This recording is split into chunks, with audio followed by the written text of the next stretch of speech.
Hey, friends.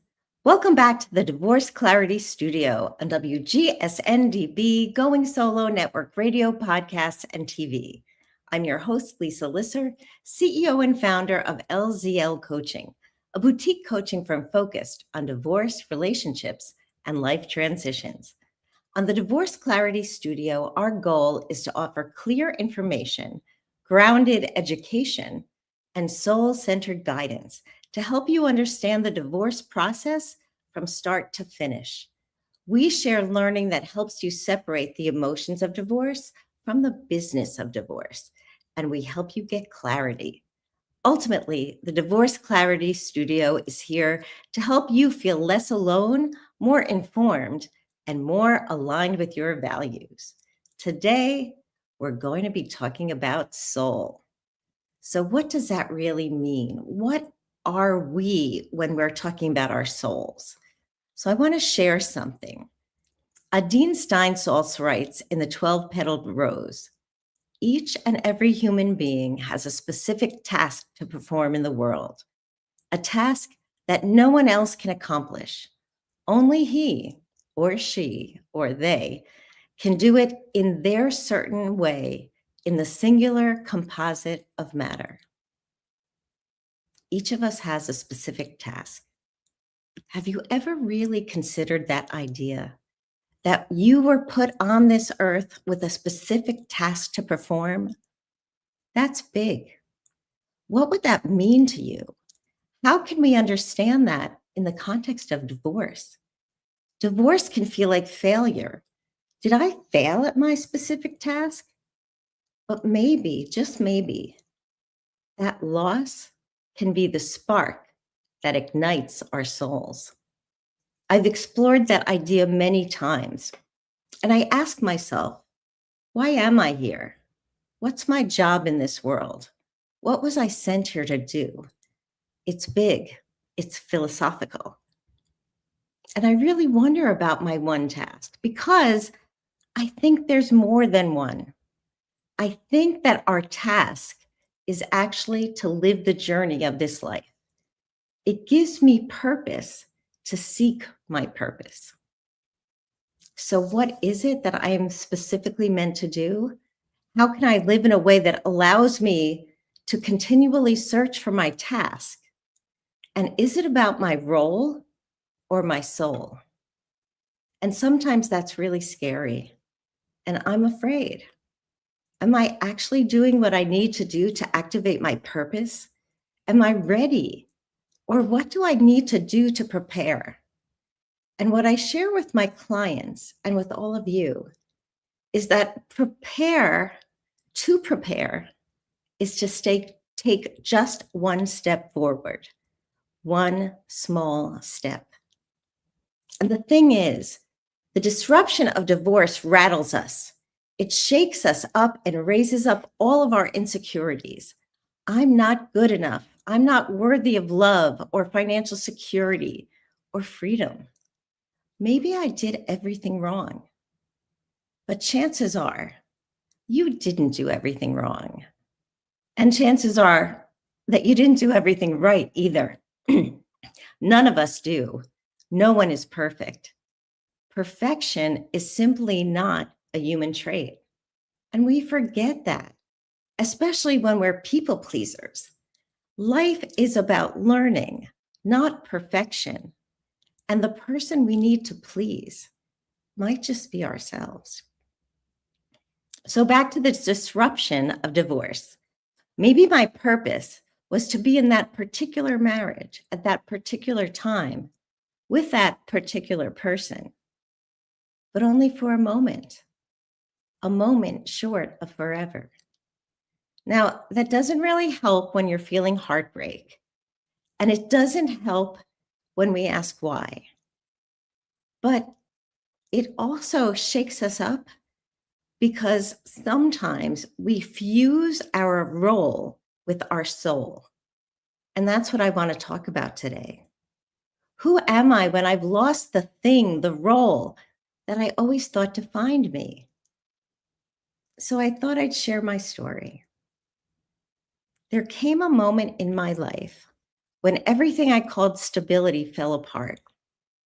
For much of my life, I lived inside the lines.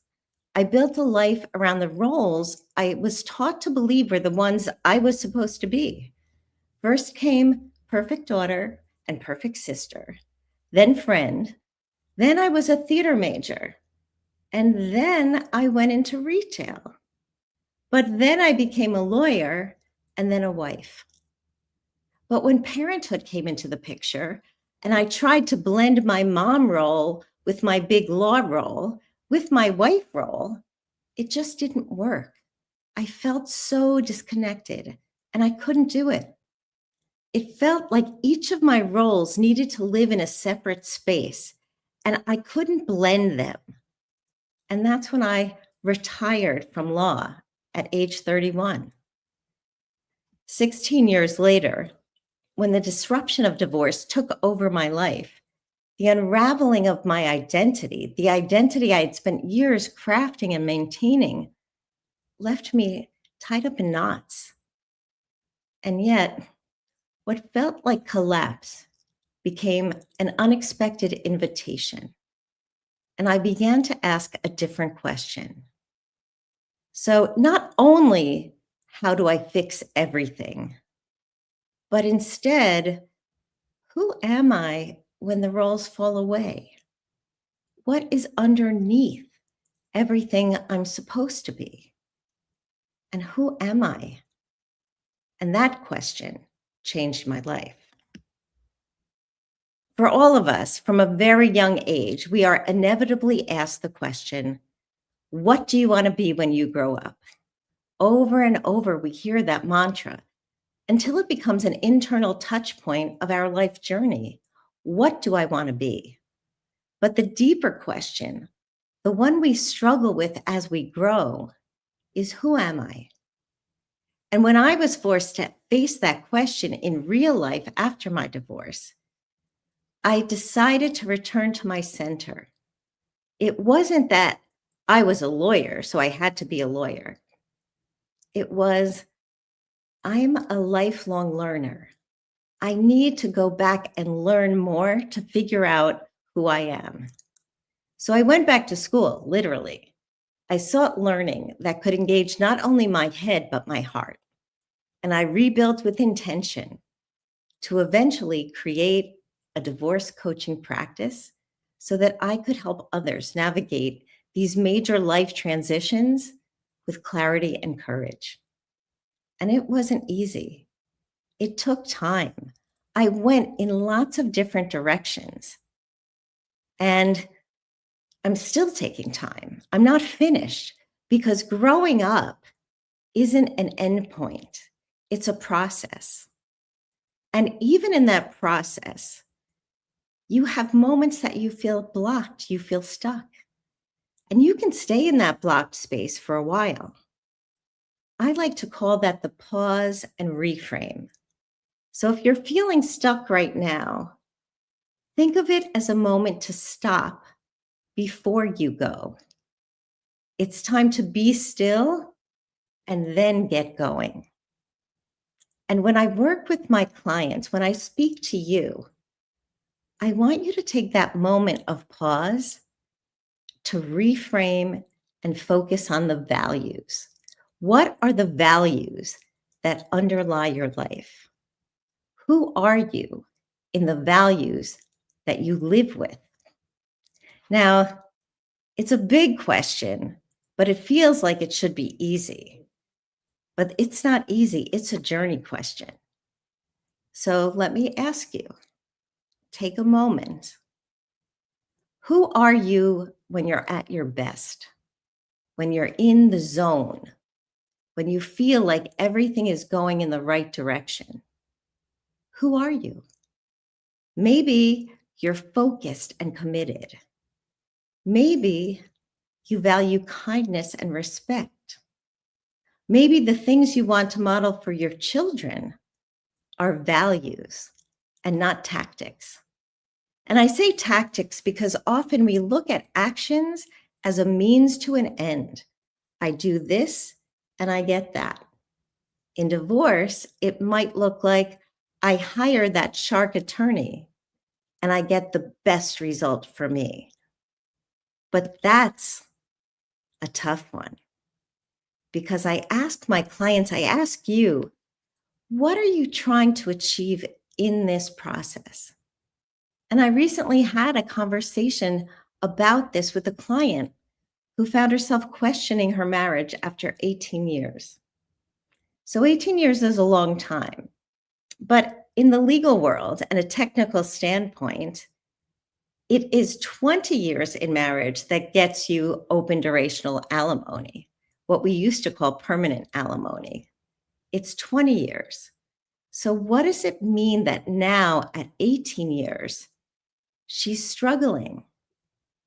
Does she need to stick it out in order to get the best financial result? Or is there another way she can approach her divorce? So I asked different questions. And the values I heard in that conversation are the values that I invite her to frame her divorce process. And what she said was she wants to build a divorce scenario where she and her husband can be friends afterwards. She wants to create a future where there's family harmony because there are children. So even in two homes, she wants to be able to see Family 2.0 as a space of peace. And yet, she felt stuck because she felt like she was afraid of losing out on alimony. So what's going on here? There's a financial pull and there's a harmony pull. So I asked her to lift up those values, family harmony, and maybe it's financial security. Does one take priority over the other? Does one lead to the other? And we talked it through. She wants peace and security. So then we spoke about different scenarios. How can she raise the conversation about divorce and share her values at the same time? So this is what we work on, how to open the conversation, because it goes to her role and her soul. Because if her soul guides the process, then she will get a result that's in alignment with who she is. So then I'm looking at the question of role and soul. What's my identity inside the marriage? And how can I live my values and protect my future? Again, big questions that require time and consideration. That's the perfect space to invite the coach in to walk you through the analysis. Now, in one of our past shows, we talked about the text, "From a narrow place, I called out to the Almighty, the universe, and the Almighty answered me." So the thing I'm looking at here is the Almighty might not answer you in words, but it might be that moment you find the courage to ask for help, to make the phone call or book the appointment, that you're getting the answer you need. You call out and you want to create the right environment. You ask for help, and that help can ignite some change, a change that creates possibility and doesn't burn down the house in the process. So, while divorce causes us to experience massive identity shifts, those shifts can create an environment where you begin to inhabit your best self. It takes work, it takes commitment, it takes dedication. But when the roles we once inhabited no longer fit and the marriage just doesn't make sense anymore, that may be the precise moment and the opportunity to return to your soul. I'm Lisa Lisser, and you're watching the Divorce Clarity Studio on WGSN-DB, Going Solo Network Radio, podcasts, and TV. You can find me at www.lzlcoaching.com. Please book a complimentary discovery call. Call out. I'm here to help you walk toward your soul and toward your divorce with more clarity, confidence, and courage. See you next time.